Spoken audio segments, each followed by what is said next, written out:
नमस्कार। Economics Awadh classes YouTube channel पर आपका स्वागत है। आज की इस क्लास में हम लोग राजस्थान लोक सेवा आयोग कॉलेज लेक्चरर परीक्षा 2014 का प्रश्न पत्र सॉल्व करेंगे।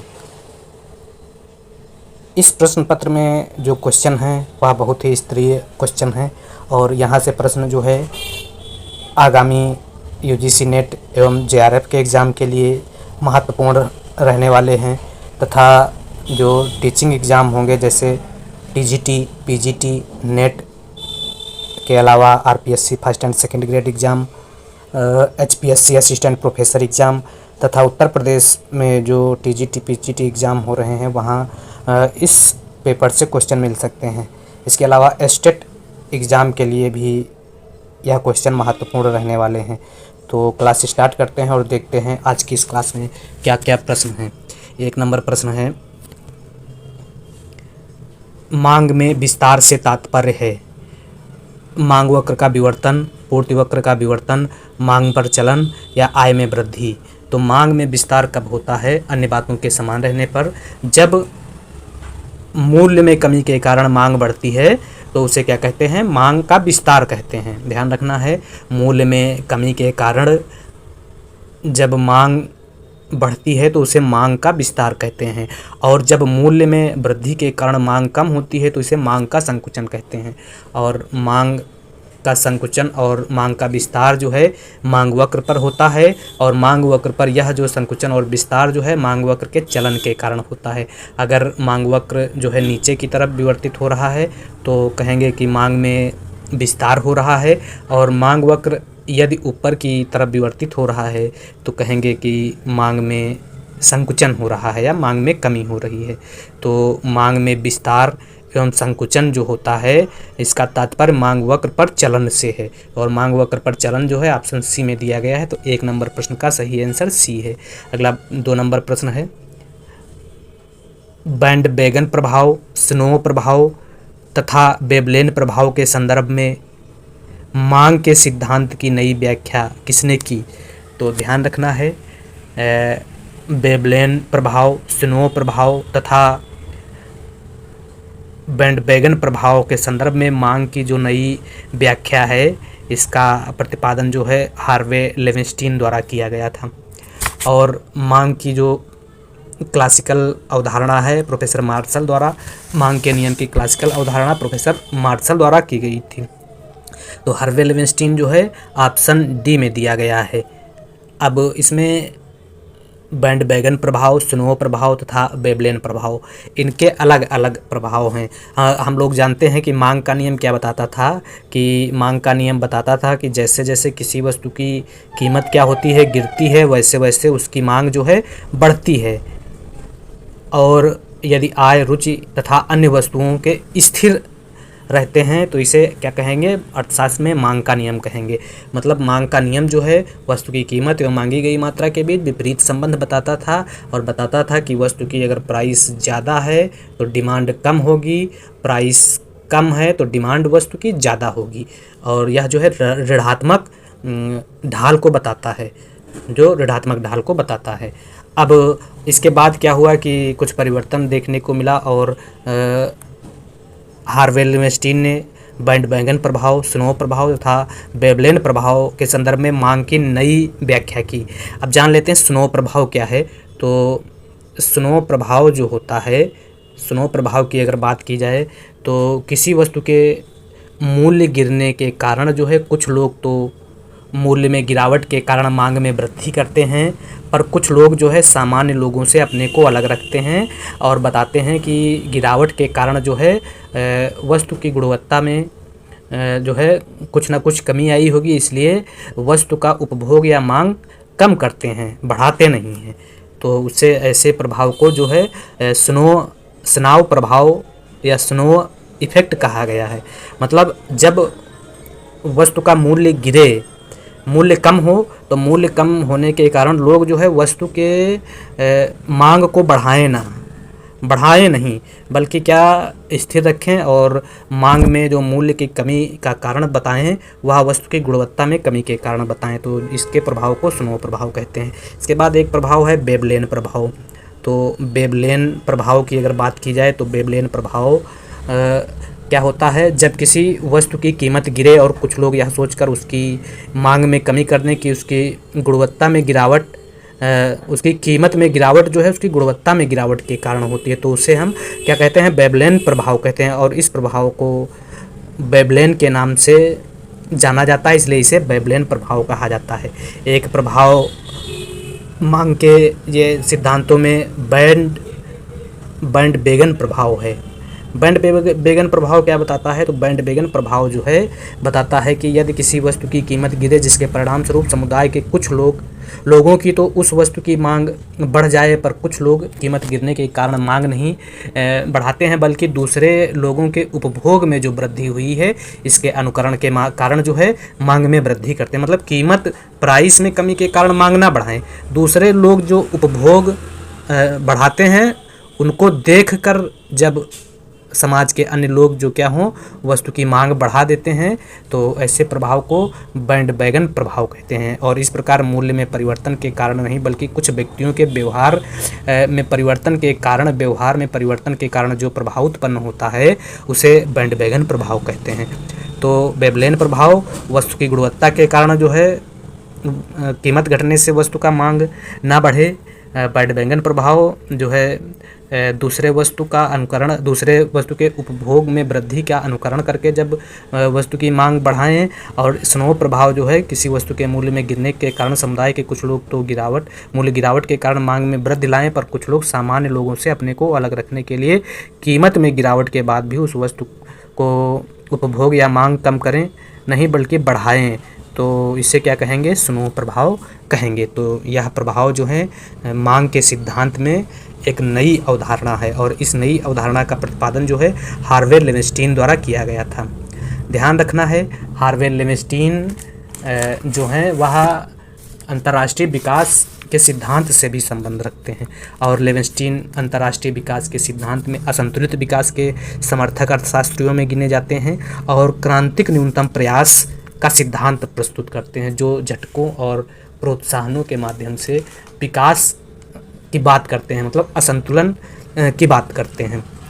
तो 2 नंबर प्रश्न का जो सही आंसर है वह हो जाएगा डी। अगला 3 नंबर प्रश्न है, स्नो प्रभाव किस वस्तु से संबंधित है, तो सम्मानजनक वस्तु, विशिष्ट वस्तु, अनिवार्य वस्तु, या सम्मानजनक तथा विशिष्ट दोनों वस्तु हैं। तो स्नो प्रभाव अभी हम लोग जाने कि किसी वस्तु के मूल्य में गिरावट के कारण कुछ लोग तो मूल्य में गिरावट के कारण मांग में वृद्धि लाते हैं, पर कुछ लोग सामान्य लोगों से अपने को अलग रखने के लिए कीमत में गिरावट के बाद भी उस वस्तु का उपभोग कम करते हैं, बढ़ाते नहीं हैं, तो इसे इफेक्ट को स्नो इफेक्ट कहा जाता है। तो स्नो प्रभाव जो होता है वह सामान्य वस्तु और सम्मानजनक वस्तु और विशिष्ट, या कह सकते हैं कि दोनों वस्तुओं के लिए प्रभावी है। तो सम्मानजनक और विशिष्ट वस्तु डी ऑप्शन में दिया गया है, तो 3 नंबर प्रश्न का सही आंसर डी है। अगला 4 नंबर प्रश्न है, जब 2 वस्तुओं के उपभोग में उनके सापेक्षिक मूल्य में हुए परिवर्तन के कारण परिवर्तन होता है किंतु कुल उपयोगिता समान रहती है, इस स्थिति को क्या कहते हैं। देखना है, जब 2 वस्तुओं के उपभोग में उनके सापेक्षिक मूल्यों में हुए परिवर्तन के कारण परिवर्तन होता है किंतु कुल उपयोगिता समान रहती है, तो इस स्थिति को प्रतिस्थापन प्रभाव कहा जाता है। प्रतिस्थापन प्रभाव ऑप्शन सी में दिया गया है। क्या है प्रतिस्थापन प्रभाव, जब 2 वस्तुओं के उपभोग में उनके सापेक्षिक मूल्य में परिवर्तन के कारण परिवर्तन होता है किंतु कुल उपयोगिता समान रहती है, तो इस स्थिति को प्रतिस्थापन प्रभाव कहते हैं। और मूल्य में कमी के कारण प्रतिस्थापन प्रभाव वस्तु की मांग में वृद्धि लाएगा, और इस प्रकार यह प्रभाव जो होता है या प्रतिस्थापन प्रभाव हमेशा ऋणात्मक रहता है। अगला प्रश्न है 5 नंबर, स्लोटस्की के प्रतिस्थापन प्रभाव में उपभोक्ता किधर स्थित परिवर्तन करता है, ऊंचे उदासीनता वक्र पर, नीचे उदासीनता वक्र पर, उसी उदासीनता वक्र पर कोई चलन नहीं करेगा। तो स्लोटस्की के प्रतिस्थापन प्रभाव में उपभोक्ता जो है ऊंचे उदासीनता वक्र पर जो है प्रतिस्थापन करता है। 6 नंबर प्रश्न है, पूरक वस्तुओं की मांग की आड़ी लोच कैसी होती है, अनंत, धनात्मक, शून्य, ऋणात्मक। तो पूरक वस्तुओं की मांग की आड़ी लोच जो होती है वह ऋणात्मक होती है। इसके अलावा वस्तुओं के आधार पर अगर मांग की आड़ी लोच की बात की जाए तो 4 वस्तुओं के आधार पर मांग की आड़ी लोच को बताया जा सकता है। जैसे यहाँ पूछा गया है पूरक वस्तुओं के लिए मांग की आड़ी लोच कैसी होती है, तो ऋणात्मक होती है। इसी प्रकार से स्वतंत्र वस्तुओं के लिए मांग की आड़ी लोच जो होती है वह 0 होती है। और स्थानापन्न वस्तुओं के लिए मांग की आड़ी लोच जो होती है वह धनात्मक होती है। और पूर्ण स्थानापन्न वस्तुओं के लिए मांग की आड़ी लोच जो होती है वह धनात्मक होती है। मांग की आड़ी लोच का विचार जो है सबसे पहले थॉमस मूर द्वारा दिया गया था, और मूल्य सिद्धांत में इसका प्रयोग जो है रॉबर्ट टिफिन द्वारा किया गया था। मांग की आड़ी लोच की अगर परिभाषा की बात की जाए तो मांग की आड़ी लोच का मतलब होता है ए वस्तु की मांग में आनुपातिक परिवर्तन बटे बी वस्तु की मांग में आनुपातिक परिवर्तन। मतलब एक वस्तु की मांग में आनुपातिक परिवर्तन से संबंधित वस्तु की मांग में होने वाले आनुपातिक परिवर्तन को जो है मांग की आड़ी लोच कहा जाता है। तो 6 नंबर प्रश्न का सही आंसर जो है वह हो जाएगा डी। अगला 7 नंबर प्रश्न है, उस स्थिति को क्या कहेंगे जब लोग ऊंची दांव जीतने के अधिक अवसर होने के बाद भी दांव लगाने के इच्छुक नहीं होते हैं। तो ऐसी स्थिति को सेंट पीटर्स विरोधाभास कहा जाता है। क्या है सेंट पीटर्स विरोधाभास?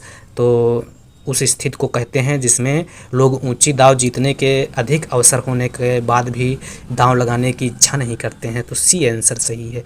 क्या है व्याख्या में देखते हैं कि नव क्लासिकल सिद्धांत इस मान्यता को लेकर कि उपभोक्ता एक विवेकशील प्राणी है जो दांव नहीं लगाता है या उचित बाजी नहीं लगाता है, जिसमें जीत हार के 50% संभावना हो। ऐसी उचित बाजी में लोग क्यों दांव लगाने को तैयार नहीं होते हैं? इसका कारण जो है 1880 में स्विस गणितज्ञ डेनियल बर्नौली ने बताया था, और 1732 में कुछ समय के लिए सेंट पीटर्सबर्ग में ठहरने पर बर्नौली ने देखा कि रूस के लोग जो है 50-50 संभावनाओं से श्रेष्ठ बाजी पर दांव लगाने को तैयार नहीं थे, और यह मानते थे कि यह जानते हुए कि दांव पर लगाई गई आधी मुद्रा से मौद्रिक लाभ की गणितीय आशा बहुत ही अधिक है। और इस परस्पर विरोधाभास की स्थिति को सेंट पीटर्स विरोधाभास कहा जाता है। तो सेंट पीटर्सबर्ग जो है विरोधाभास है। अगला है 8 नंबर प्रश्न है। तो 8 नंबर प्रश्न क्या है, निम्न में कौन एक व्यवहारिक सिद्धांत से संबंधित नहीं है? तो फर्मों का उद्देश्य संतोषजनक स्तर का लाभ प्राप्त करता है। खोज प्रक्रिया की कोई लागत नहीं होती है। प्रत्येक फर्म एक आकांक्षा स्तर होता है, और यदि आकांक्षाओं का स्तर अपर्याप्त हो तो फर्म खोज क्रिया आरंभ करती है। तो व्यवहार सिद्धांत से संबंधित नहीं का मतलब है सायर्ट और मार्च ने फर्म के व्यवहार के सिद्धांत का एक व्यवस्थित सिद्धांत दिया, और इस सिद्धांत के जो मुख्य अंग हैं उसमें बताए गए कि फर्म का उद्देश्य संतोषजनक स्तर का लाभ प्राप्त करता होता है। तो बी आंसर सही, खोज प्रक्रिया की कोई लागत नहीं होती है। आगे बताया गया प्रत्येक फर्म का एक आकांक्षा स्तर होता है। यदि आकांक्षाओं का स्तर अपर्याप्त है तो फर्म खोज क्रिया आरंभ करती है। इसके अलावा संगठनात्मक लक्ष्य है, विरोधाभासी लक्ष्य दिखाया गया है, और संगठनात्मक मंदी की बात की गई है, निर्णयकरण प्रक्रिया की बात की गई है। अगला प्रश्न है 9 नंबर प्रश्न में बताया गया है कि निम्न में से कौन सा एक साधन प्रतिस्थापन की लोच का सूत्र है? तो साधन प्रतिस्थापन की लोच का सूत्र जो है रॉबिन्सन ने प्रतिस्थापन की लोच की परिभाषा देते हुए बताया कि यह साधनों की मात्राओं के अनुपात में आनुपातिक परिवर्तन को उसकी सीमांत भौतिक उत्पादकता के अनुपात में आनुपातिक परिवर्तन से विभक्त करने पर प्राप्त होता है। तो ऐसी स्थिति ए में बन रही है। तो 9 नंबर प्रश्न का सही आंसर ए है। अगला 10 नंबर प्रश्न है। 10 नंबर प्रश्न क्या है, पैमाने की बचतें निम्न हैं। 1 में तकनीक की बचतें हैं, 2 में श्रम की बचतें हैं, 3 में केंद्रीकरण की बचतें हैं, और 4 में प्रबंधकीय बचतें हैं। तो अगर पैमाने की बचतों की बात की जाए तो तकनीकी बचतों में पैमाने की बचतें शामिल होती हैं, श्रम की बचतें शामिल होती हैं, और प्रबंधकीय बचतें शामिल होती हैं। तो 1, 2 और 4 आंसर सही है जो डी में दिया गया है। और व्याख्या में क्या दिया गया है कि वास्तविक आंतरिक बचतें जो एक फर्म के प्रसार से प्राप्त होती हैं जो निम्न है, जैसे श्रम की बचतें, तकनीकी बचतें, विपणन क्रय विक्रय की बचतें, प्रबंधकीय बचतें, जोखिम उठाने की बचतें, अनुसंधान की बचतें और कल्याणकारी बचतें होती हैं।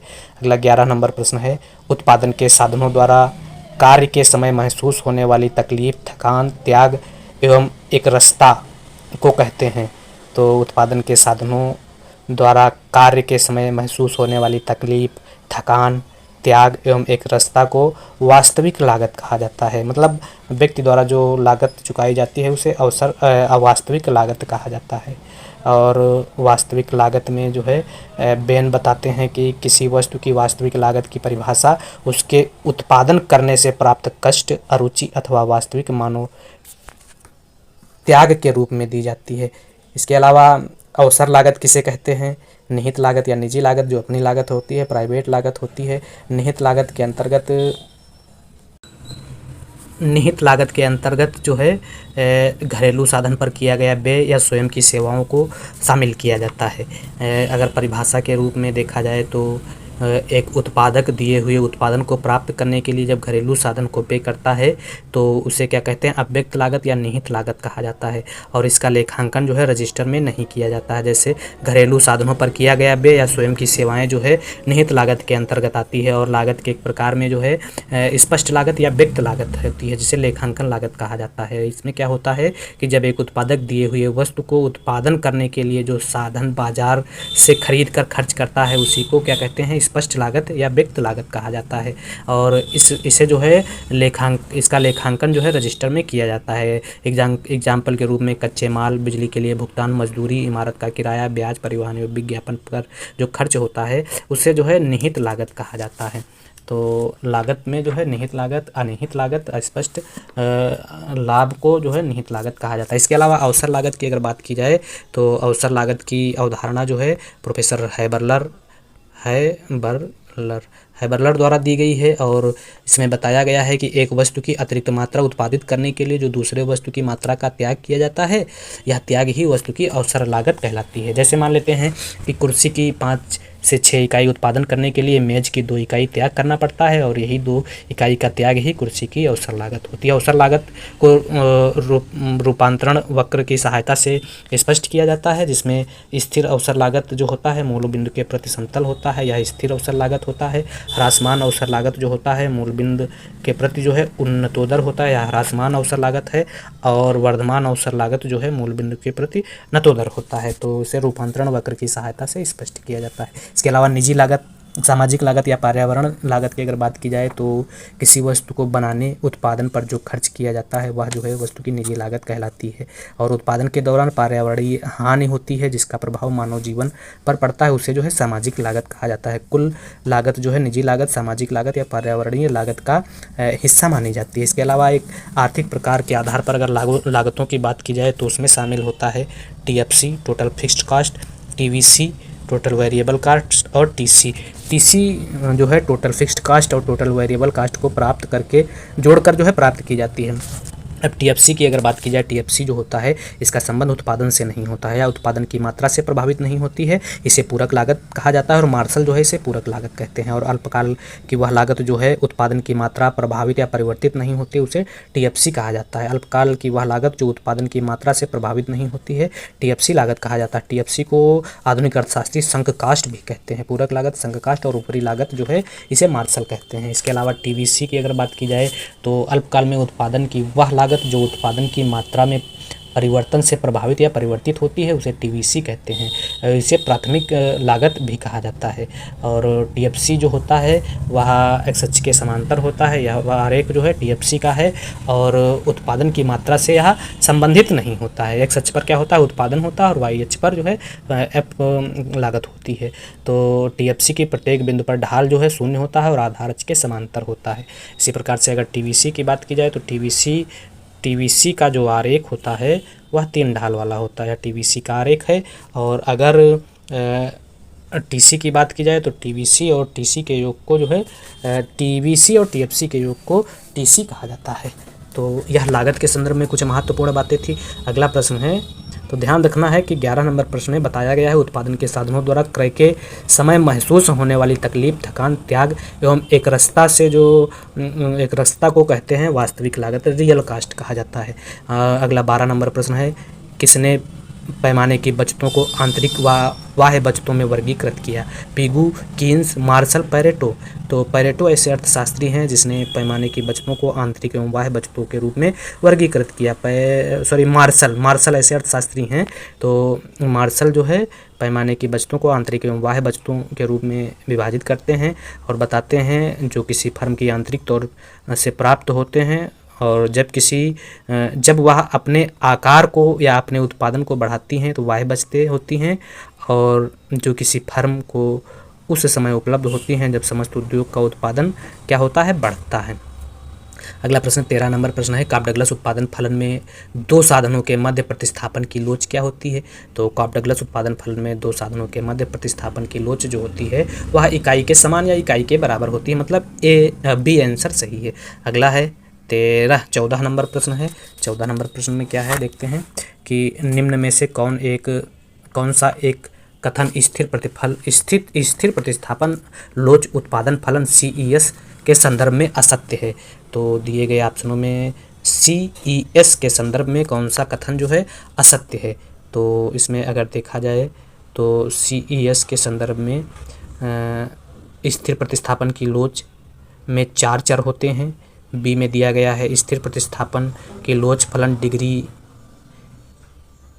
1 के समरूप होती है, या स्थिर प्रतिस्थापन लोच फलन का आदतों तक विस्तार होता है, या कह सकते हैं डी नंबर में क्या दिया गया है, डी नंबर में देखते हैं स्थिर प्रतिस्थापन लोच फलन में स्थिर, वृद्धिमान तथा ह्रासमान पैमाने का प्रतिफल क्रियाशील होता है।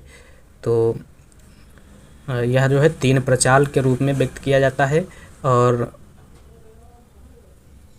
तो इसमें जो है कोई आंसर स्पष्ट नहीं है। एरो, चेनरी, मिन्हास और सोलो ने जो है 1961 में प्रसिद्ध लेख में स्थानापन्नता की स्थिर लोच फलन का विकास किया था। यह फलन जो 3 चर Q, C और L हैं, और 3 प्राचाल जो हैं पैरामीटर्स A, अल्फ़ा और बीटा हैं। इसे जो है इस सूत्र से व्यक्त किया जाता है। तो 3 चर और 3 प्राचाल हैं, तो इसमें 4 चर होते हैं। स्थिर प्रतिफल लोच 1 डिग्री समरूप होता है, तो इसमें कोई स्पष्ट नहीं है। अगला 15 नंबर प्रश्न है, कौन सा एक नैश संतुलन के लिए असत्य है? तो दिए गए ऑप्शनों में नैश संतुलन के लिए असत्य क्या होता है? 2 से अधिक खिलाड़ियों या प्रतिभागियों का होना, तो यह असत्य है। और बी में क्या दिया गया है? प्रत्येक खिलाड़ी अपनी सर्वोत्तम रणनीति को अपनाता है, यह सही है। किसी खिलाड़ी के पास संतुलन से अलग होने की प्रेरणा नहीं होती है, यह भी सही है। और प्रत्येक खिलाड़ी स्वतंत्र होता है, यह भी सही है। और तो इसमें व्याख्या में क्या दिया गया है कि नैश संतुलन की धारणा अल्पाधिकार के संबंध में प्रतिपादित खेल सिद्धांत से संबंधित है, और नैश संतुलन एक ऐसी स्थिति है जिसमें प्रत्येक खिलाड़ी जो है अपनी सर्वोत्तम रणनीति को अपनाता है। किसी खिलाड़ी के पास संतुलन से अलग होने की प्रेरणा नहीं होती है तथा प्रत्येक खिलाड़ी जो है स्वतंत्र रूप से खेलता है। अगला है 16 नंबर प्रश्न, पूर्ण प्रतियोगिता के संदर्भ में एक फर्म की स्थिर लागत की स्थिति अल्पकाल में उत्पादन व मूल्य को किस प्रकार प्रभावित करती है? तो पूर्ण प्रतियोगिता के अंतर्गत एक फर्म की स्थिर लागत में वृद्धि अल्पकाल में उत्पादन व मूल्य को किस प्रकार प्रभावित करती है? उत्पादन में वृद्धि होगी, मूल्य गिरेगा। उत्पादन कम होगा, मूल्य बढ़ेगा। उत्पादन तथा मूल्य दोनों स्थिर रहेंगे। सी आंसर सही है 16 का। अगला 17 नंबर प्रश्न में क्या है? 17 नंबर प्रश्न है, जब एकाधिकारी उत्पादन की प्रत्येक इकाई को अलग कीमत पर बेचने में समर्थ होता है तो इसे कहते हैं। तो ऐसी स्थिति में जब एकाधिकारी उत्पादन की प्रत्येक इकाई को अलग कीमत पर बेचने में समर्थ होता है तो ऐसी स्थिति को प्रथम अंश का कीमत विभेद कहा जाता है। व्याख्या में क्या दिया गया है कि जब एकाधिकारी उत्पादन की प्रत्येक इकाई को अलग कीमत पर बेचने में समर्थ होता है तो उसे प्रथम अंश का कीमत विभेद कहा जाता है। और प्रथम कोटि का मूल्य विभेद तब होता है जब एकाधिकारी प्रत्येक क्रेता को उतने मूल्य पर अपनी वस्तु की प्रत्येक इकाई बेचने में सफल हो जाए जितना मूल्य उस वस्तु के उपयोग से वंचित रहने की स्थिति में क्रेता देने को तैयार हो जाए। इस स्थिति में वह क्रेता को उतना मूल्य ले लेता है जितना वह अधिक से अधिक देने के लिए तैयार होता है।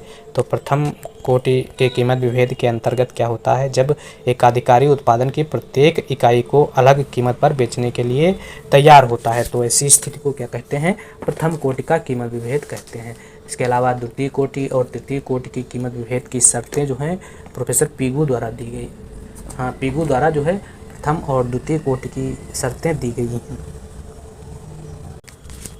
कीमत विभेद की स्थिति जो है एकाधिकार प्रतियोगिता में पाई जाती है। इसके अलावा द्वितीय कोटि का कीमत विभेद होता है कि जब एकाधिकारी 2 से अधिक या अनंत से कम कीमत वसूल करने के लिए कामयाब होता है तो उसे द्वितीय कोटि का कीमत विभेद कहा जाता है। और तृतीय कोटि के कीमत विभेद की अगर बात की जाए तो कीमत विभेद की यह सबसे कमज़ोर रणनीति है। इसमें क्या होता है, यदि एकाधिकारी एक वस्तु के लिए 2 कीमत वसूलने में कामयाब हो जाता है तो उसे तृतीय कोटि का कीमत विभेद कहा जाता है। और प्रथम कोटि के कीमत विभेद में क्या बताए हैं कि कीमत विभेद का जो है वह स्तर जिसमें विभेदीकरण में एकाधिकारी प्रत्येक वस्तु की कीमत जो है अलग अलग वसूल सकता है, और अर्थात उपभोक्ता के संपूर्ण अतिरेक पर जो है एकाधिकार का कब्जा हो जाता है वो। तो इस प्रकार से क्या कहते हैं कि कीमत विभेदीकरण का सबसे मजबूत रूप जो होता है वह प्रथम कोटि का कीमत विभेदीकरण होता है। यहाँ उपभोक्ता का आधिक्य जो होता है वह 0 हो जाता है। और तृतीय कोटि का कीमत विभेद जो है वह सबसे कमज़ोर कीमत विभेद होता है। और द्वितीय कोटि के कीमत विभेद में क्या होता है, 2 से अधिक और अनंत से कम जो है कीमत वसूलने में कामयाब होता है उपभोक्ता, 2 से अधिक और अनंत से कम। और तृतीय कोटि में 2 कीमतें वसूलने के लिए कामयाब होता है। और प्रथम कोटि में एक फर्म जो है फर्म या एकाधिकारी जो है वस्तु की अलग अलग कीमत वसूलने के लिए तैयार होता है। एकाधिकारी कीमत विभेदीकरण की कोटि को शोषण की कोटि भी कहा जाता है।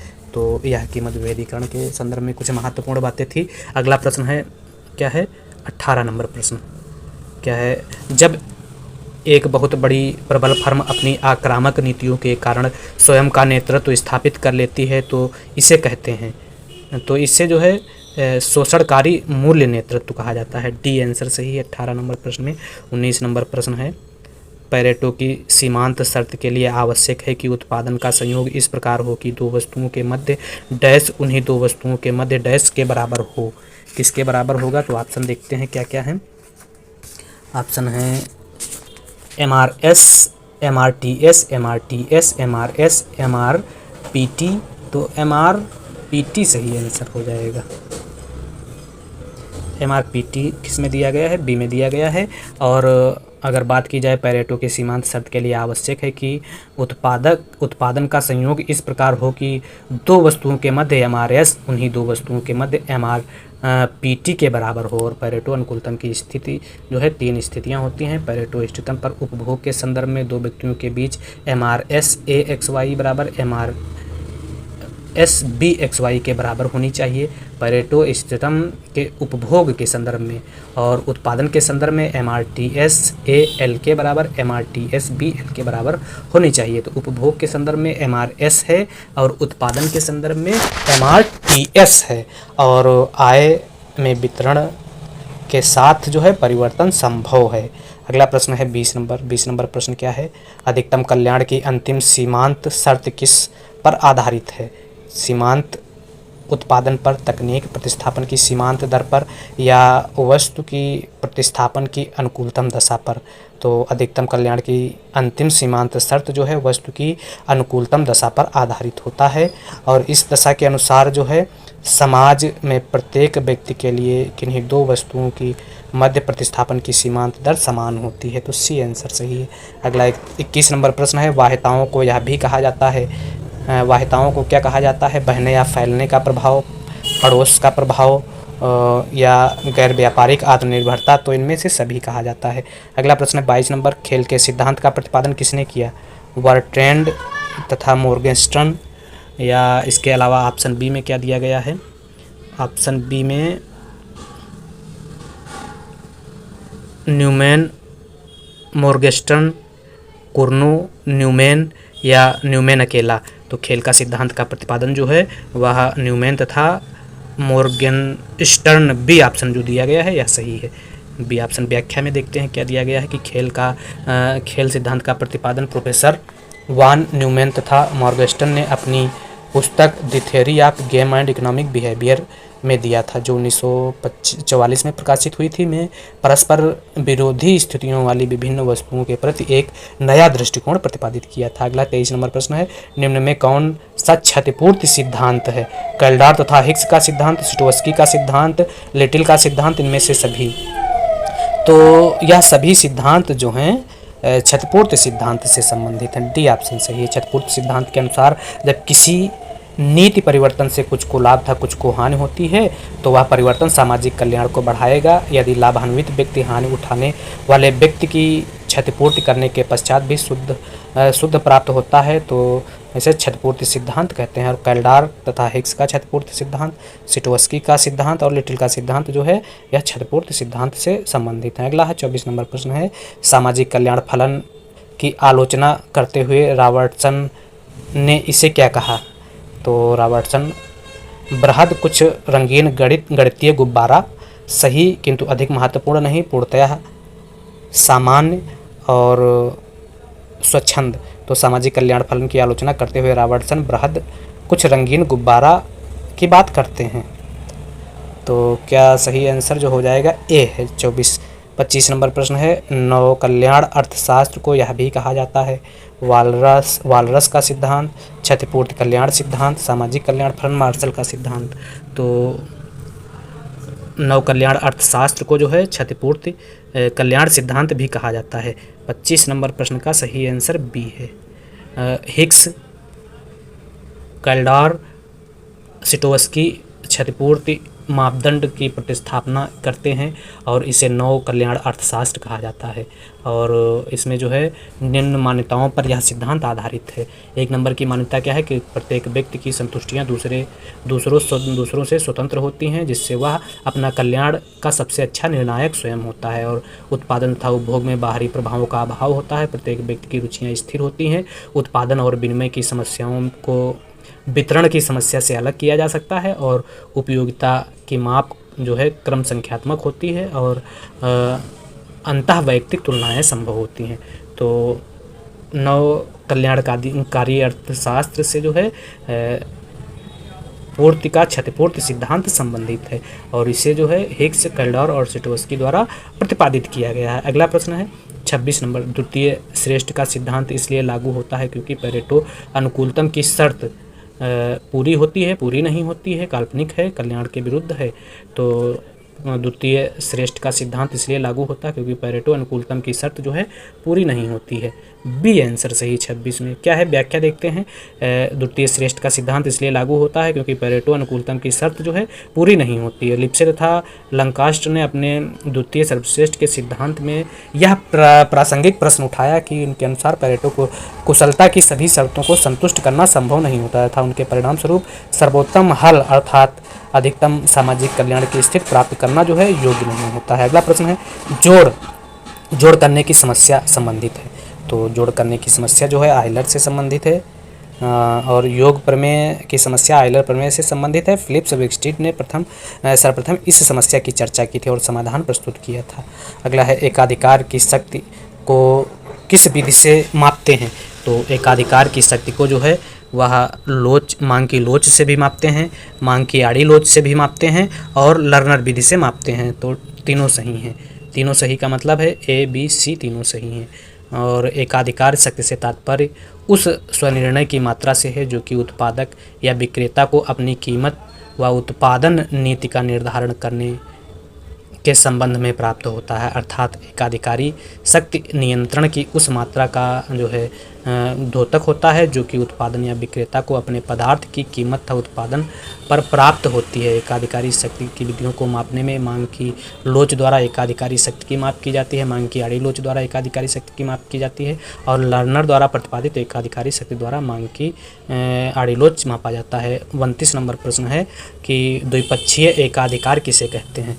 तो एक विक्रेता और एक क्रेता जब होता है तो द्विपक्षीय एकाधिकार कहा जाता है। द्विपक्षीय एकाधिकार एक ऐसी बाजार स्थित है जिसमें केवल एक उत्पादक मतलब एकाधिकारी उस वस्तु का अकेला खरीदार अर्थात क्रेता होता है। और द्विपक्षीय एकाधिकार जो है निम्न मान्यताओं पर आधारित है, जैसे एक ही वस्तु है जिसके निकट स्थानापन्न नहीं है, और एकाधिकारी अकेला उत्पादक या विक्रेता होता है, एक क्रय शक्ति अकेला खरीदार होता है, एकाधिकारी और एक क्रयाधिकार दोनों को अपने अपने निजी लाभों को अधिकतम करने की स्वतंत्रता है। अगला है साधन लागत पर शुद्ध राष्ट्रीय उत्पाद क्या होता है। तो साधन लागत पर शुद्ध राष्ट्रीय उत्पाद की अगर बात की जाए तो बाजार मूल्य पर शुद्ध राष्ट्रीय उत्पाद माइनस अप्रत्यक्ष कर प्लस सब्सिडी अनुदान, तो बी आंसर सही है। अगला है 31 नंबर पर निम्नलिखित में से निम्न में से कौन पश्चाताप योग्य लागत का अंश नहीं है। तो पुलिस पर व्यय, न्यायिक सेवाओं पर व्यय, रक्षा सेवाओं पर व्यय, मनोरंजन पर व्यय। तो पश्चाताप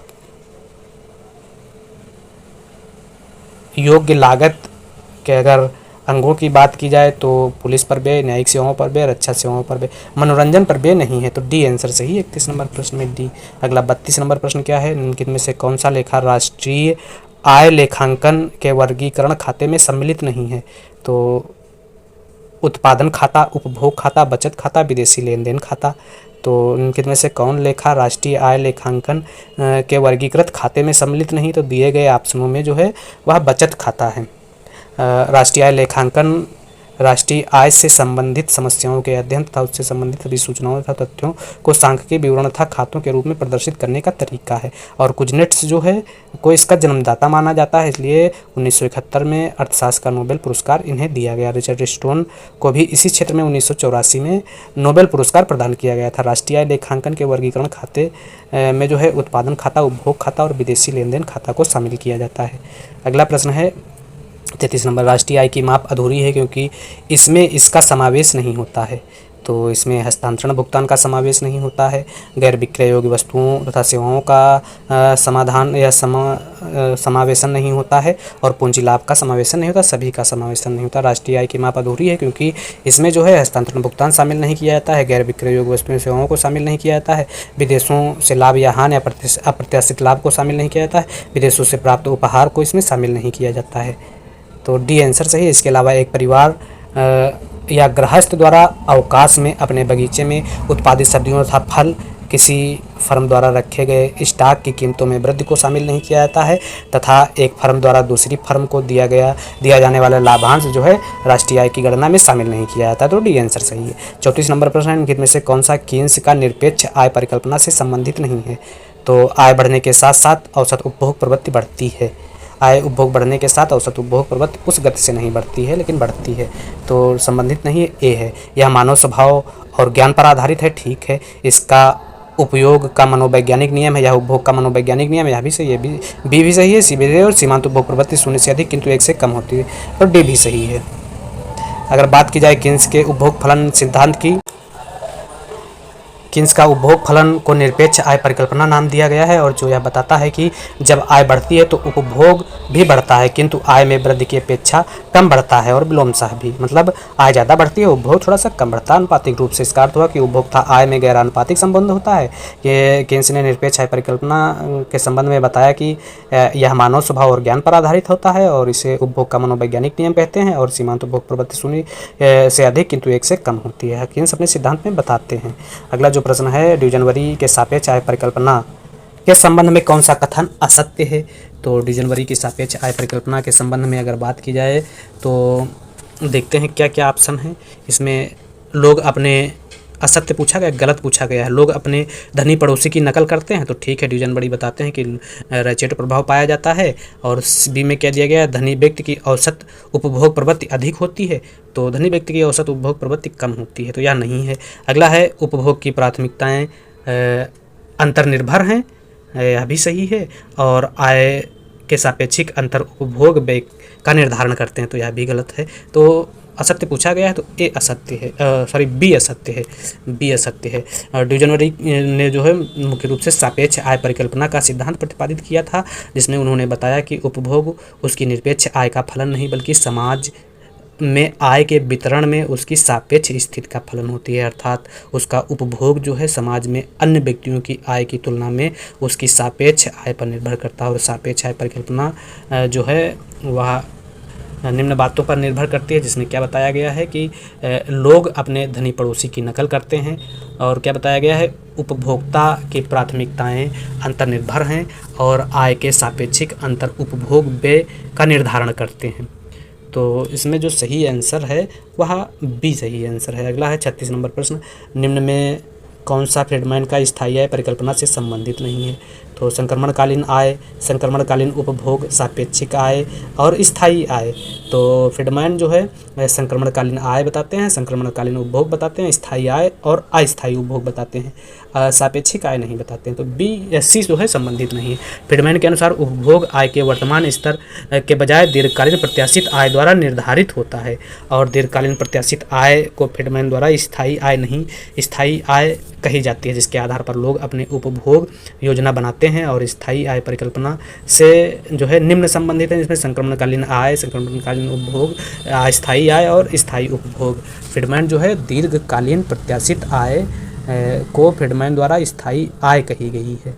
तो दीर्घकालीन प्रत्याशित आय को फ्रीडमैन द्वारा स्थायी आय कहा गया है। अगला है 37 नंबर प्रश्न है। 37 नंबर प्रश्न क्या है? जीवन अवधि सिद्धांत के अनुसार जीवन के आरंभ में एक व्यक्ति की औसत आय सापेक्ष रूप से कम होती है। तो जीवन अवधि सिद्धांत जो है मोदिग्लियानी द्वारा दिया गया था, जिसमें बताया गया इस सिद्धांत के अनुसार जीवन के आरंभ में एक व्यक्ति की औसत आय सापेक्ष रूप से कम होती है, और जीवन के मध्य में औसत आय सापेक्ष रूप से अधिक होती है, और जीवन के अंतिम समय में औसत आय सापेक्ष रूप से कम होती है। तो ए आंसर सही है 37 नंबर प्रश्न में। अगला प्रश्न है उत्पादन व आय के प्रतिष्ठित सिद्धांत के अनुसार वास्तविक चरों का मुद्रा की पूर्ण तथा मौद्रिक चरों से स्वतंत्र होना कहलाता है। तो उत्पादन व आय के प्रतिष्ठित सिद्धांत के अनुसार वास्तविक चरों का मुद्रा की पूर्ति तथा मौद्रिक चरों से स्वतंत्र होना जो है यह प्रतिष्ठित द्विभाजन सिद्धांत कहलाता है। बी आंसर सही है। अगला है 38-39 नंबर प्रश्न है। मिल्टन फ्रीडमैन तथा फिलिप्स के अनुसार जब दीर्घकाल में बेरोजगारी की वास्तविक दर उपस्थित रहती है तब फिलिप्स वक्र का आकार हो जाता है। तो दीर्घकाल में बेरोजगारी की वास्तविक दर जब उपस्थित रहती है तब फिलिप्स वक्र का आकार जो है विकुंचित हो जाता है, लंबवत सीधी रेखा हो जाता है। बी आंसर सही है, लंबवत सीधी रेखा हो जाता है। बी आंसर सही है 39 नंबर प्रश्न में। तो फ्रीडमैन तथा फिलिप्स के अनुसार जब दीर्घकाल में बेरोजगारी की स्वाभाविक दर उपस्थित रहती है तब फिलिप्स वक्र जो होता है उसका आकार लंबवत सीधी रेखा के रूप में हो जाता है। तो बी आंसर सही है 39 नंबर प्रश्न में। और बेरोजगारी की प्राकृतिक दर को बेरोजगारी की ऐसी दर के रूप में परिभाषित किया जाता है जिस पर स्फीति की वास्तविक दर और स्फीति की प्रत्याशित दर जो होती है वह बराबर होती है, और इसलिए बेरोजगारी की एक संतुलन दर है जिस पर अर्थव्यवस्था दीर्घकाल में चली जाती है, और दीर्घकाल में बेरोजगारी की प्राकृतिक दर तथा फिलिप्स वक्र जो है एक अनुलंब रेखा के रूप में हो जाती है, यह रेखा है। अगला है सुधरी हुई फिलिप वक्र किसने दी? तो टॉबिन ने, बॉमेल ने। तो सुधरी हुई मॉडिफाइड फिलिप्स वक्र जो है जेम्स टॉबिन द्वारा दी गई है, और जेम्स टॉबिन यह मानते हैं कि पूंजी तथा मुद्रा परस्पर स्थानापन्नीय है और इसलिए बढ़ी स्फीति के परिणाम स्वरूप पूंजी संचय बढ़ सकता है, जिसके कारण स्फीति आर्थिक विकास में सहायक होगी, जिसे टॉबिन प्रभाव कहा जाता है। तो सुधरी हुई फिलिप्स वक्र की बात जेम्स टॉबिन द्वारा की गई है। ए आंसर सही है। अगला है टॉबिन की मान्यता है कि ब्याज वाली परिसंपत्तियों को रखने से प्राप्त होने वाले पूंजी लाभ या हानि का स्वाभाविक मूल्य सदैव होता है। कैसा होता है? धनात्मक होता है, ऋणात्मक होता है, शून्य होता है, अनंत होता है। तो जेम्स टॉबिन का मानना है कि ब्याज वाली परिसंपत्तियों को रखने से प्राप्त होने वाली पूंजी लाभ या हानि का जो संभावित मूल्य होता है वह शून्य होता है, और टॉबिन मानता है कि ब्याज वाली परिसंपत्ति को रखने वाली पूंजी लाभ या हानि का स्वाभाविक मूल्य जो है सदैव शून्य के बराबर होता है, और टॉबिन के अनुसार व्यक्ति भविष्य में ब्याज दर पर होने वाले परिवर्तनों का अनुमान नहीं लगा सकता है। तो बी आंसर सही है। 41 का अगला 42 नंबर प्रश्न, स्वायत्त विनियोग किस पर निर्भर रहता है?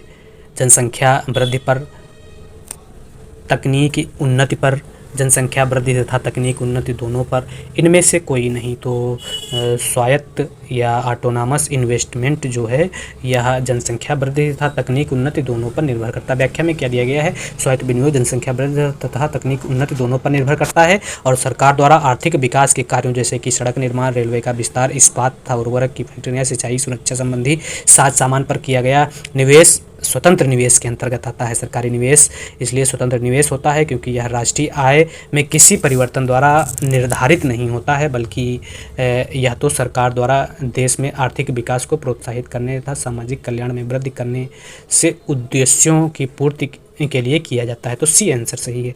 अगला 43 नंबर प्रश्न क्या कहलाता है? त्वरक सिद्धांत सर्वोत्तम तरीके से लागू होता है। तो त्वरक सिद्धांत सर्वोत्तम तरीके से इन्वेंट्री इन्वेस्टमेंट स्वायत्त विनियोग में लागू होता है। तो ए आंसर सही है। त्वरक व्याख्या में क्या दिया गया है? त्वरक सिद्धांत सर्वोत्तम तरीके से स्वायत्त विनियोग में लागू होता है और त्वरक सिद्धांत वर्ष 1917 में जे.एम. क्लार्क द्वारा प्रतिपादित किया गया था। बाद में हिग्स, सैमुअल्सन, गुडविल ने त्वरक सिद्धांत को व्यापार चक्रों में प्रयोग किया था और त्वरक नियम इस तथ्य पर आधारित है कि पूंजी वस्तुओं की मांग उन उपभोग वस्तुओं की मांग से व्युत्पन्न होती है जिनके उत्पादन में वे सहायक होती हैं। त्वरक सिद्धांत उस क्रिया को स्पष्ट करता है जिसके द्वारा उपभोग वस्तुओं की मांग में वृद्धि से पूंजी वस्तुओं के निवेश में वृद्धि या कमी आती है। तो त्वरक बीटा बराबर होता है डेल्टा आई अपान डेल्टा सी। यह ध्यान रखने वाली बात है। इसका सूत्र जो है एग्जाम में पूछा जाता है कभी कभी। अगला 44 नंबर प्रश्न है, टोबिन सिद्धांत में क्यू अनुपात यदि इकाई से अधिक होता है तो इसका तात्पर्य क्या होता है? तो टोबिन सिद्धांत में क्यू अनुपात यदि इकाई से अधिक होता है तो कह सकते हैं कि पूंजी बाजार फर्म की स्थापित पूंजी को पुनर्स्थापन लागत से अधिक मानता है। ए आंसर सही है 44 नंबर प्रश्न में। अगला 45 नंबर प्रश्न है। 45 नंबर प्रश्न है, उच्च शक्ति मुद्रा को समीकरण के रूप में कैसे लिखते हैं? तो उच्च शक्ति मुद्रा को समीकरण के रूप में H बराबर C+R के द्वारा लिखा जाता है। उच्च स्तरीय मुद्रा वह राशि है जो कमर्शियल बैंकों के पास आरक्षितों और जनता की करेंसी जिसमें नोट तथा सिक्के शामिल हो के रूप में विद्यमान होता है। और उच्च स्तरीय मुद्रा जो है बैंक जमाओं के विस्तार और मुद्रा पूर्ति के निर्णय का आधार होती है। मुद्रा की पूर्ति मौद्रिक आधार में परिवर्तनों से प्रत्यक्ष तौर से और करेंसी तथा रिजर्व अनुपात परिवर्तनों के साथ अप्रत्यक्ष या उल्टे तौर से परिवर्तित होता है। तो ए आंसर सही है जिसमें C+R को शामिल किया था। अगला 46 नंबर प्रश्न है, भारतीय रिजर्व बैंक मुद्रा पूर्ति में किसे सम्मिलित नहीं करता? जनता की करेंसी, व्यापारिक बैंकों की कुल जमाएं, रिजर्व बैंक की जमाएं और डाकखाने की जमाएं।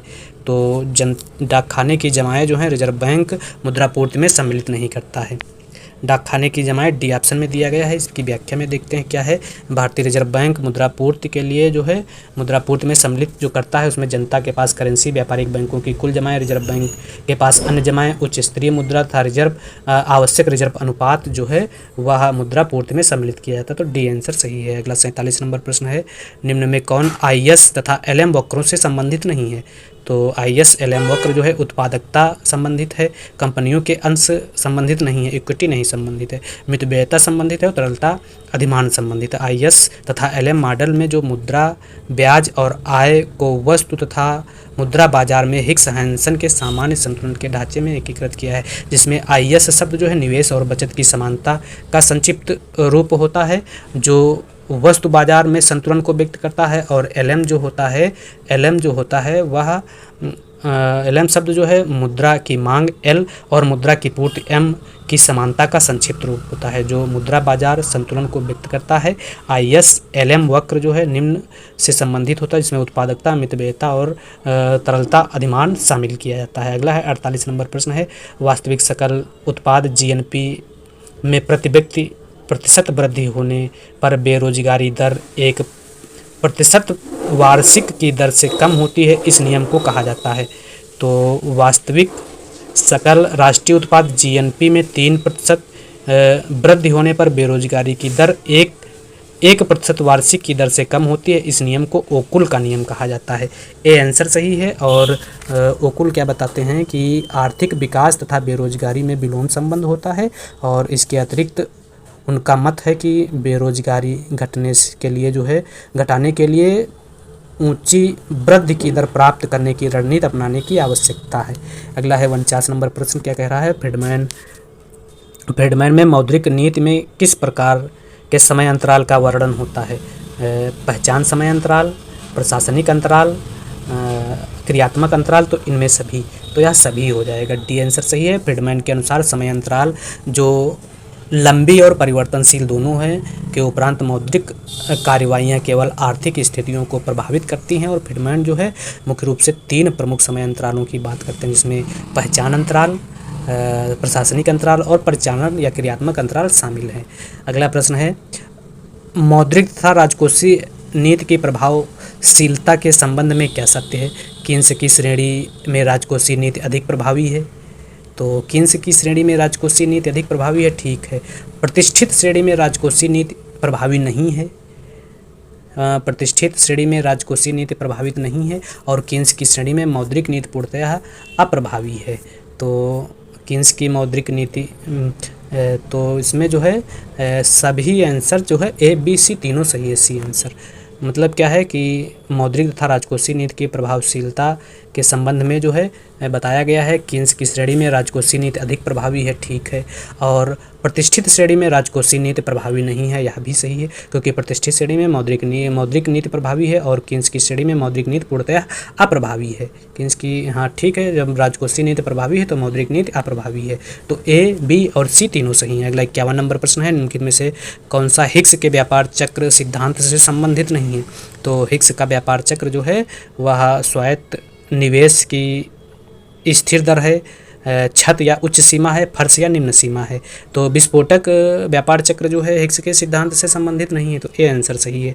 और प्रोफेसर जे.आर. हिग्स अपनी पुस्तक A contribution to the theory of the trade cycle में गुणक तुरक परस्पर क्रिया के नियम के आधार पर अपना व्यापार चक्रों का सिद्धांत प्रतिपादित करते हैं। इनके लिए जो है तुरक का सिद्धांत था, गुणक का सिद्धांत उतार चढ़ाव के सिद्धांत के 2 पक्षों की बात करता है। और हिग्स के व्यापार चक्र मॉडल में जो है वह निम्न तत्व शामिल हैं, जिसमें वृद्धि की अभिष्ट दर, उपभोग फलन, स्वायत्त निवेश, प्रेरित निवेश तथा गुणक तुरक संबंध को शामिल किया गया है। तो हिग्स के व्यापार चक्र में जो है विस्फोटक चक्र सम्मिलित नहीं, ए आंसर सही है। अगला 52 नंबर प्रश्न है, क्या है? कल्डॉर ने अपनी बचत तथा विनियोग फलन में किस प्रकार का फलन लिया है? ए एक्स आंटे, बी में दिया गया एक्स पोस्ट और सी में स्वेच्छा और डी में छाया।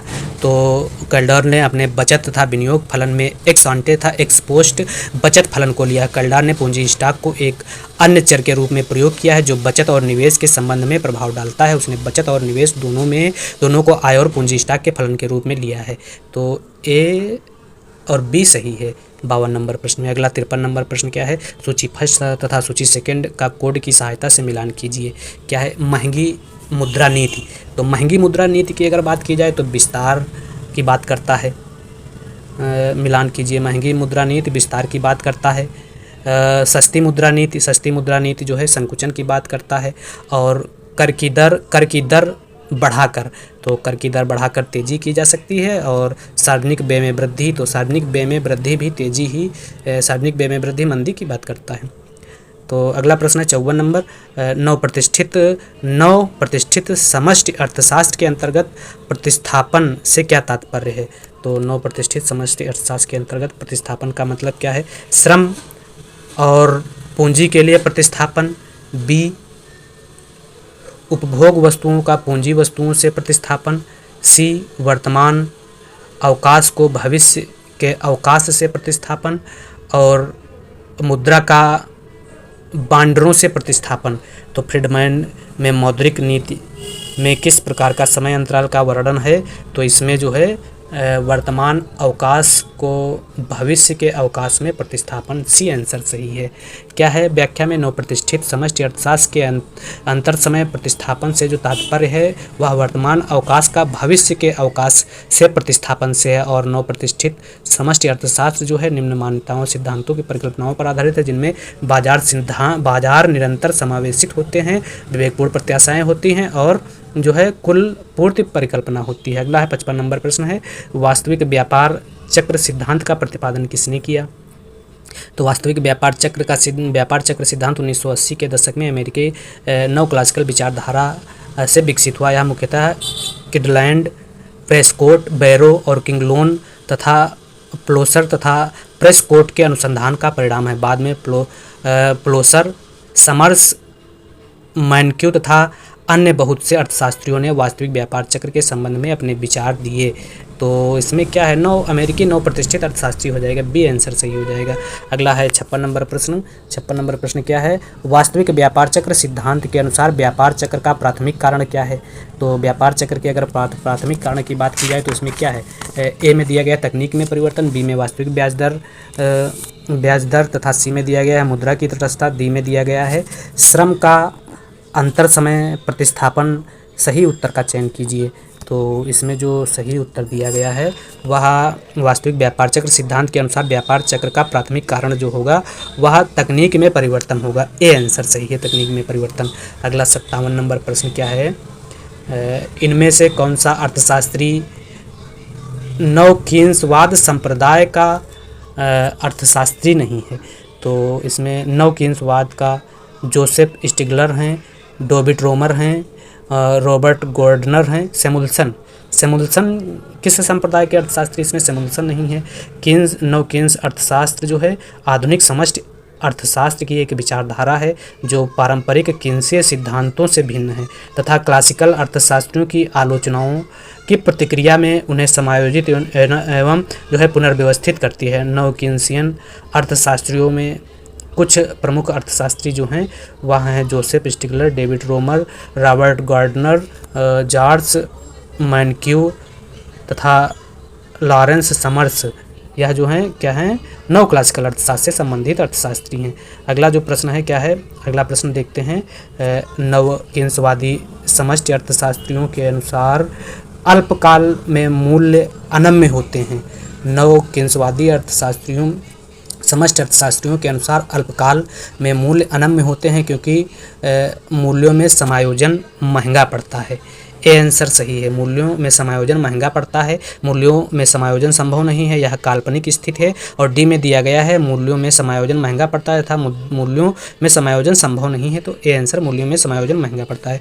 नव क्लासिकल समष्टि अर्थशास्त्रियों के अनुसार अल्पकाल में मूल्य अनम्य होते हैं क्योंकि मूल्यों में समायोजन जो है महंगा पड़ता है। 1970 के दशक के अंत में नवकीनसीय जो है अर्थशास्त्रियों की कल्पना की गई थी, लेकिन 1980 के दशक के मध्य में नवकीनसीय समष्टि अर्थशास्त्र सिद्धांत मॉडलों में जो है बहुत तत्व प्रस्तुत किए गए, जिनमें महत्वपूर्ण तत्व जो है 4 हैं, जिसमें क्या है, दृढ़ मुद्रा, नाममात्र मजदूरियाँ, दृढ़ नाममात्र कीमतें और दृढ़ या स्थिर जो है वास्तविक मजदूरियाँ, समन्वय विफलताएँ शामिल हैं। अगला जो है 60 नंबर प्रश्न, सकल घरेलू उत्पाद के लेखांकन की हरित विधि द्वारा क्या प्राप्त होता है। तो सकल घरेलू उत्पादन के लेखांकन की हरित विधि द्वारा जो है वह पर्यावरणीय घरेलू उत्पादन प्राप्त होता है। तो बी आंसर सही है, पर्यावरणीय घरेलू उत्पादन।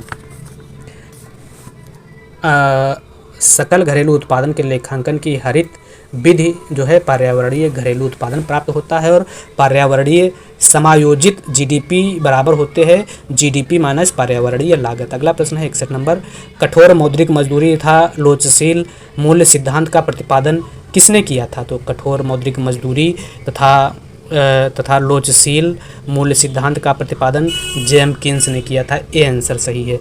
और किन्सी सिद्धांत में अनैच्छिक बेरोजगारी होती है जिसे वास्तविक मजदूरियों में कटौती करके मांग, उत्पादन तथा रोजगार में वृद्धि द्वारा समाप्त किया जा सकता है। किन्स के अनुसार मुद्रा मजदूरियां जो होती हैं वह दृढ़ या स्थिर होती हैं और किन्सियन परंपरा के अंतर्गत नवकिन्सियन अर्थशास्त्र में मुद्रा मजदूरियां दृढ़ के आधार पर श्रम बाजार का नया किन्सीय सिद्धांत विकसित किया गया है। अगला 62 नंबर प्रश्न क्या है। 62 नंबर प्रश्न की अगर बात की जाए तो निम्न में से कौन सा तत्व व्यष्टिनिष्ठ नहीं है जो लोगों को अपनी आय का कुछ भाग बचाने के लिए प्रेरित करता है। कौन सा तत्व व्यक्तिनिष्ठ नहीं है जो लोगों को अपनी आय का कुछ भाग बचाने के लिए प्रेरित करता है। तो तरलता, ब्याज दर, वित्तीय बुद्धिमत्ता, साहस। तो किन्स के अनुसार ब्याज दर पूर्णतः एक मौद्रिक तत्व है और इसलिए यह मुद्रा की मांग और मुद्रा की पूर्ति द्वारा निर्धारित होता है और इनके मतानुसार ब्याज उपभोग, परित्याग, प्रतीक्षा अथवा समय अधिमान के बलिदान की कीमत नहीं बल्कि यह तरलता के त्याग का पुरस्कार है। तरलता वित्तीय बुद्धिमत्ता और साहस वस्तुनिष्ठ जो है तत्व हैं। तो ब्याज दर हो जाएगा 62 का, बी आंसर सही है। अगला 63 नंबर प्रश्न क्या कह रहा है? 63 नंबर प्रश्न की अगर बात की जाए तो विकासशील देशों में हमारी परंपरा अर्थव्यवस्था सिद्धांत गैर लोचनात्मक तरीके से नहीं अपनाना चाहिए, वरन इसे अपनी समस्याओं व रुचियों के अनुरूप परिवर्तित कर लेना चाहिए। यह कथन किसका है? जे ए शुम्पीटर का, रेगनर नर्स का, मेडल का, हिक्स का? तो यह कथन जो है रेगनर नर्स का है, मिडल का है, मिडल का है। इसमें व्याख्या में देखते हैं क्या दिया है? विकासशील देशों में हमारी परंपरा अर्थव्यवस्था सिद्धांत गैर लोचनात्मक तरीके से नहीं अपनाना चाहिए, वरन इसे अपनी समस्याओं व रुचियों के अनुरूप परिवर्तित कर लेना चाहिए। यह कथन जो है जी मिडल का है, और मिडल ने आर्थिक अल्प विकास तथा विकास का अपना सिद्धांत राष्ट्रीय तथा अंतर्राष्ट्रीय समतलों के प्रादेशिक असमानताओं के विचार के इर्द गिर्द निर्मित किया है, और इसकी व्याख्या करने के लिए अति निर्यात तथा प्रसरण प्रभावों की धारणा का प्रयोग किया गया है। अगला प्रश्न है संयुक्त राष्ट्र विकास कार्यक्रम यूएनडीपी की मानव विकास रिपोर्ट 2015 का विषय क्या है? तो 2015 का विषय जो है वह मानव विकास के लिए कार्य है, ए आंसर सही है। 65 नंबर प्रश्न है मानव विकास रिपोर्ट 2015 के अनुसार लैंगिक विकास सूचकांक जीडीआई में भारत का स्थान जो है 130वां था। 65 नंबर प्रश्न का सही आंसर ए है। अगला 66 नंबर प्रश्न है मानव निर्धनता सूचकांक HPI फर्स्ट निम्न में से कौन सा अभय दयनीयता सूचकांक सम्मिलित नहीं है? तो अभय दयनीयता सूचकांक सम्मिलित नहीं है, तो इसमें क्या हो जाएगा? संयुक्त राष्ट्र विकास कार्यक्रम। इसमें ए में दिया गया है उन्नत पानी स्रोतों का प्रयोग नहीं कर रहे लोगों के प्रतिशत द्वारा अभाव का माप, बी में प्रौढ़ शिक्षा, सी में 60 जन्म के समय 60 वर्ष तक जीवित नहीं रहने की संभाव्यता, और डी में दिया गया है 5 वर्ष से कम से अल्प भार वाले बच्चों का प्रतिशत। तो जन्म के समय 60 वर्ष तक जीवित रहने की संभाव्यता जो है मानव निर्धनता सूचकांक फर्स्ट में सूचकांक में सम्मिलित नहीं है। देखते हैं क्या है व्याख्या में। तो व्याख्या की अगर बात की जाए तो संयुक्त राष्ट्र कार्यक्रम यूएनडीपी द्वारा जारी मानव विकास रिपोर्ट 2020 के अनुसार मानव विकास सूचकांक में भारत जो है 131वें स्थान पर है, और 2020 की इस रिपोर्ट में 189 देशों को उनके मानव विकास सूचकांक की स्थिति के आधार पर बुनियादी रैंकिंग जो है प्रदान की जाती है। मानव विकास जो है मुख्य रूप से 3 बुनियादी आयामों स्वास्थ्य जिसे जन्म के समय आयु प्रत्याशा कहा जाता है, मापने के लिए अच्छी स्वास्थ्य सुविधाएं प्रत्याशित आय को लिया जाता है, बी में दिया गया है ज्ञान एवं शिक्षा, और सी में दिया गया रहन सहन का स्तर जिसे माप के रूप में क्रय शक्ति समायोजन प्रति व्यक्ति सकल घरेलू उत्पाद के रूप में लिया जाता है। तो ये इसमें सब शामिल किए जाते हैं, 3 चर जो शामिल किए जाते हैं, और इसमें जो है 60 वर्ष जन्म के समय 60 वर्ष तक जीवित नहीं रहने की संभाव्यता शामिल है या नहीं है। अगला प्रश्न है मानव सामर्थ्य अवधारणा किसने प्रस्तुत की? तो मानव सामर्थ्य अवधारणा की बात जो है अमर्त्य सेन द्वारा दी गई, बी आंसर सही है। मानव सामर्थ्य अवधारणा अमर्त्य सेन ने 1980 के दशक के दौरान विकसित किया था, और सिद्धांत के 2 केंद्रीय मानक मांगे हैं। सबसे पहले जो है भलाई की उपलब्धि, वह मूलभूत स्वतंत्रता है जिसके लिए हर व्यक्ति प्रयास करता है, और दूसरा जो है किसी व्यक्ति की वास्तविक क्षमताओं और अवसरों के भीतर कल्याण की व्याख्या करनी चाहिए। इसलिए सेन ने जो है क्षमता दृष्टिकोण के लिए लोग वास्तव में क्या करते हैं इसकी समझ अनिवार्य है। 4 प्रमुख तत्व हैं जिन्हें अमर्त्य सेन किसी व्यक्ति की भलाई के मूल्यांकन के लिए महत्वपूर्ण मानते हैं, जिसमें क्या है अंतर क्षमता है, अनुकूली प्राथमिकताएं हैं, उपलब्धियां तथा प्रभावी स्वतंत्रता है, और परावर्तन जटिलताएं हैं। अगला है 68 नंबर प्रश्न सूची फर्स्ट, जिसमें आर्थिक वृद्धि के स्तर, सूची सेकंड, सापेक्षिक आय समानता में परिवर्तन का मिलान करके कोड का उत्तर देना है। क्या है देखते हैं। प्रथम स्तर, द्वितीय स्तर, तृतीय स्तर। प्रथम स्तर, द्वितीय स्तर, तृतीय स्तर। प्रथम स्तर में क्या होता है? वृद्धि, द्वितीय स्तर में स्थिरता, और तृतीय स्तर में कमी आती है। तो कोड में ए आंसर सही है। अगला प्रश्न है 69 नंबर, भावी पीढ़ी की आवश्यकताओं से समझौता किए बिना वर्तमान पीढ़ी की आवश्यकताओं को पूरा करना सुस्थिर विकास की यह परिभाषा किसने दी? तो यह परिभाषा 1993 में जो है ब्रटलैंड रिपोर्ट द्वारा दी गई थी। सी आंसर 1983 में, सी आंसर सही है, ब्रटलैंड रिपोर्ट। अगला 70 नंबर प्रश्न है, प्राकृतिक पूंजी के स्टॉक में कमी नहीं होनी चाहिए के विचार को क्या कहते हैं? मजबूत सुस्थिरता, कमज़ोर सुस्थिरता, तटस्थ सुस्थिरता, इनमें से कोई नहीं। तो प्राकृतिक पूंजी के स्टॉक में कमी नहीं होनी चाहिए के विचार को मजबूत सुस्थिरता कहते हैं। प्राकृतिक पूंजी को दुनिया की प्राकृतिक परिसंपत्तियों के भंडार के रूप में परिभाषित किया जाता है, जिसमें भूविज्ञान, मिट्टी, वायु, पानी और सभी जीवित चीज़ें आती हैं। तो ये आंसर सही है। अगला है 71 नंबर प्रश्न क्या कह 71 नंबर प्रश्न क्या कह रहा है कि 71 नंबर प्रश्न है अल्पविकसित अर्थव्यवस्था में वृद्धि तथा वितरण के मध्य विपरीत संबंध का क्या कारण है। तो अल्पविकसित अर्थव्यवस्था में वृद्धि तथा वितरण के मध्य विपरीत संबंध का क्या कारण है। ए में दिया गया है संरचनात्मक परिवर्तन, बी में दिया गया है परंपरागत तथा आधुनिक क्षेत्र का सहअस्तित्व ए बी, और सी में दिया गया है अशिक्षित तथा अकुशल जनसंख्या। तो ए बी सी सही, तीनों सही हैं। अविकसित अर्थव्यवस्थाओं में वृद्धि तथा वितरण के मध्य जो है विपरीत संबंध के जो निम्न कारण है उसमें संरचनात्मक परिवर्तन, परंपरागत परिवर्तन, अशिक्षा तथा अकुशल जनसंख्या, सामाजिक सुरक्षा और उद्योगों तथा व्यापार पर कुछ ही लोगों का नियंत्रण। तो यह सभी शामिल हैं। 72 नंबर प्रश्न है विकास का लुईस का सिद्धांत किससे संबंधित नहीं है। तो विकास का लुईस का सिद्धांत जो है कृषि क्षेत्र में छिपी बेरोजगारी से, आधुनिक क्षेत्र का अस्तित्व से, श्रम की असीमित पूर्ति से या जीवन निर्वाह क्षेत्र से। तो विकास का लुईस सिद्धांत जो है वह कृषि में छिपी बेरोजगारी से संबंधित है, आधुनिक क्षेत्र का अस्तित्व से संबंधित है, श्रम की असीमित पूर्ति से संबंधित है और जीवन निर्वाह क्षेत्र से संबंधित है। तो विकास का जो है लुईस सिद्धांत श्रम की असीमित पूर्ति से संबंधित है और सी में दिया गया है सीमित पूर्ति, तो यह गलत हो जाएगा, इसमें यही नहीं पूछा है। अगला 73 फाई तथा रेनिस सिद्धांत की तीसरी अवस्था क्या है। तो फाई तथा रेनिस सिद्धांत की तीसरी अवस्था की अगर बात की जाए तो ऑप्शनों में क्या है। ए में दिया गया है कृषि मजदूर उनको मिलने वाली संस्थागत मजदूरी से कम होती है, और बी में दिया गया है कृषि मजदूर उनको मिलने वाली संस्थागत मजदूरी से अधिक होती है, और सी में दिया गया है श्रमिकों का कृषि से औद्योगिक क्षेत्र की ओर प्रवास जारी रहता है, और डी में दिया गया है कृषि क्षेत्र गैर महत्वपूर्ण बन जाता है। तो फाई रेनिस सिद्धांत की तीसरी अवस्था जो होती है उसमें बताया गया है कि कृषि मजदूर उनको मिलने वाली संस्थागत मजदूरी से अधिक होती है। कृषि मजदूरी जो है बी आंसर सही है। व्याख्या में क्या है देखते हैं कि व्याख्या में दिया गया है फाई तथा रेनिस श्रम अतिरिक्त व्यवस्था के विकास की 3 अवस्थाओं को प्रस्तुत करते हैं। इन 3 अवस्थाओं में क्या है। प्रथम अवस्था में अदृश्य बेरोजगारी, श्रमिक जो कृषि उत्पादन में कोई वृद्धि नहीं करते हैं, को निरंतर संस्थापित मजदूरी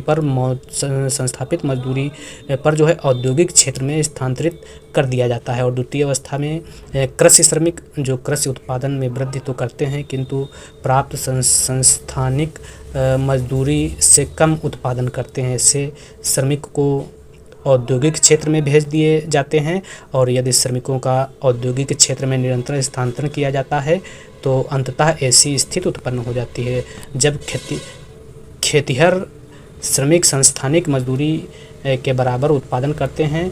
इसी को तृतीय अवस्था कहते हैं, जो उत्कर्ष की अंतिम अवस्था है और आत्मजनक वृद्धि का प्रारंभ है। और कृषि मजदूर उनको मिलने वाली संस्थानिक मजदूरी से जो है अधिक उत्पादन करते हैं। तो इस प्रकार से इसमें जो बी सही है। बी में क्या दिया गया है कि कृषि मजदूर उनको मिलने वाली संस्थागत मजदूरी से अधिक उत्पादन करते हैं। अगला प्रश्न है तीसरी अवस्था पूछा गया। हाँ, तीसरी अवस्था में 74 नंबर है हैरड ने उच्चतम प्राप्त करने योग्य वृद्धि दर को क्या कहा है। स्वाभाविक वृद्धि दर, सुनहरी वृद्धि दर, बढ़ती हुई वृद्धि दर, संभाव्य वृद्धि दर। तो हैरड ने उच्चतम प्राप्त करने योग्य वृद्धि दर को स्वाभाविक या प्राकृतिक या वास्तविक वृद्धि दर कहा है। और वृद्धि की प्राकृतिक दर अभिष्ट चरों पर निर्भर करती है, जैसे कि जनसंख्या, प्रौद्योगिकी, प्राकृतिक साधन तथा पूंजी उपकरण। इसे वृद्धि की पूर्ण रोजगार दर अथवा वृद्धि की सामान्य दर कहा जाता है। और पूर्ण रोजगार संतुलन जो है वृद्धि के लिए GN, GW और G में छुरीदार संतुलन होता है। हैरड जो है 3 प्रकार की वृद्धि दरों की बात करते हैं, वास्तविक, वांछित और प्राकृतिक वृद्धि दर की हैरड बात करते हैं। अगला है 75 नंबर प्रश्न डोमर के विनियोग के आय प्रभाव को इस रूप में व्यक्त किया जाता है। तो डोमर के विनियोग के आय प्रभाव को जो है वह डेल्टा वाई बराबर आई अपान एस इंटू डेल्टा आई इसके द्वारा व्यक्त किया जाता है।